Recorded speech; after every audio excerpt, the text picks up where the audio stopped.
தோல்வி அடைய போகிறது என்ற பிரச்சாரம் மக்களிடம் பிரபலமாகி வருகிறது. ஏன்னா அந்த அளவிற்கு மோசமான ஆட்சி நடைபெறுகிறது. அதனால பிரச்சாரம் எப்பொழுது தொடங்கினாலும் எங்களுக்கு வெற்றி தான்.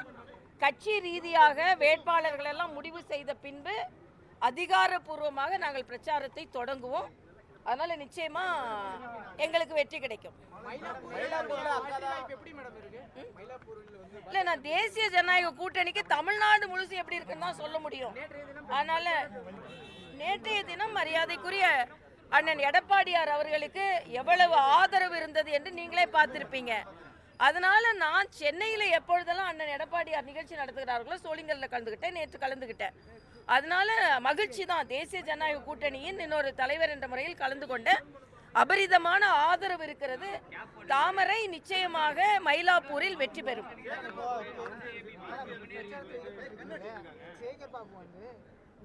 குடும்ப அரசியல் எங்களை பார்த்து சொல்றாங்க. யார் சேகர் பாபு சொன்னாராம் குடும்ப அரசியல். அவங்க சொல்றாங்க தமிழிசை என்ன வாசன் என்ன. சேகர் பாபுக்கு எங்களை பத்தி பேசுறதுக்கு எந்த தார்மீக உரிமையும் இல்லை. நான் அப்பா வளர்த்த பொண்ணு, ஆனா நான் தேசியத்துல போய் என்ன தஞ்சம் புகுந்தேன். ஏன்னா மோடி அவர்களை எனக்கு பிடிக்கும்னு. அம்மா வளர்த்த சேகர் பாபு அப்பாட்ட போய் அடிமையானாரு. அதனால அவர் எங்க அப்பா பத்திலாம் பேசவே கூடாது. அம்மா அவரை எப்படி வளர்த்தாங்கன்னு தெரியும். இப்போ அன்னைக்கு அப்பான்னு சொல்ற ஸ்டாலின்ட்ட போய் அடிமையா நீங்க உட்கார்ந்துருக்கீங்க. அதனால அம்மா வளர்த்த சேகர் பாபு அப்பாட்ட போய் அடிமையானதை வச்சு அப்பா வளர்த்த பொண்ணை பற்றி பேசக்கூடாது. நான் அப்பா கட்சியில் இல்லை, வாரிசு அரசியலை நான் எந்த விதத்திலையும் பயன்படுத்தி கொள்ளவில்லை. நானே 27 வருஷம் ஆச்சு பாஜகவில் சேர்ந்து. அடிப்படை உறுப்பினரில் ஆரம்பித்து மண்டல், மாவட்டம், மாநிலம், தேசியம் அப்படின்றத நான் வளர்ந்துருக்கேன். அதனால் எங்களை பற்றிலாம் அவர்களுக்கு பேசுகிறதுக்கு நாங்கள் வாரிசு இல்லாத வாரிசுகள்.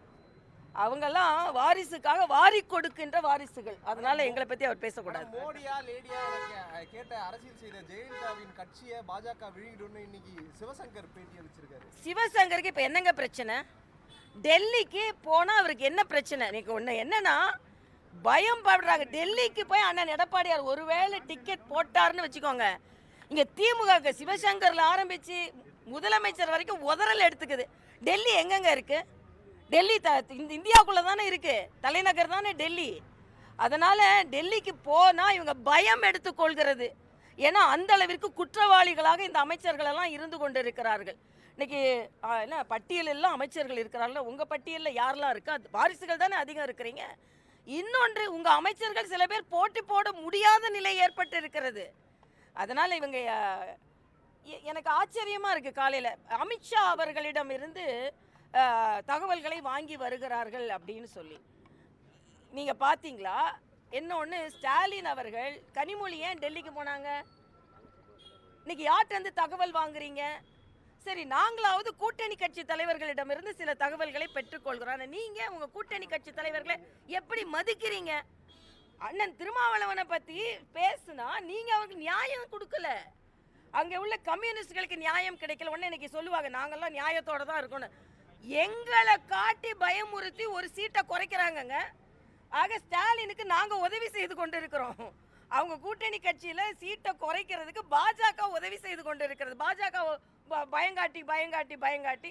அது மட்டும் இல்லைங்க, நான் நீங்க அடிமையா இருக்கிறீங்க, கம்யூனிஸ்டும் சரி விடுதலை சிறுத்தைகளும் சரி. நீங்க குறைச்சி வாங்க தயாராகிட்டு ஏன் பாஜகவை உள்ள வந்துரும் சொல்றீங்க? நிச்சயமா பாஜக உள்ள வந்துருச்சு, கவலையே படுறாங்க. வந்துட்டோம், அதனால நாங்க வந்துருவோம். நீங்க நம்ம கவலைப்பட வேணாம், நாங்க வந்துட்டோம். 2.73 கோடிக்கும் அதிகமான மக்களின் உள்ளங்களை வென்ற தந்தி டிவியின் டிஜிட்டல் தளங்கள். 1.26 கோடி யூடியூப் சப்ஸ்கிரைபர்ஸ், 47 லட்சம் ஃபேஸ்புக் ஃபாலோவர்ஸ், 26 லட்சம் இன்ஸ்டாகிராம் ஃபாலோவர்ஸ், 23 லட்சம் எக்ஸ் ஃபாலோவர்ஸ், 11 லட்சம் தந்தி ஆப் டவுன்லோட்ஸ், 30 லட்சம் வெப்சைட் மந்த்லி ஆக்டிவ் யூசர்ஸ், 14 லட்சம் வாட்ஸ்அப் ஃபாலோவர்ஸ்.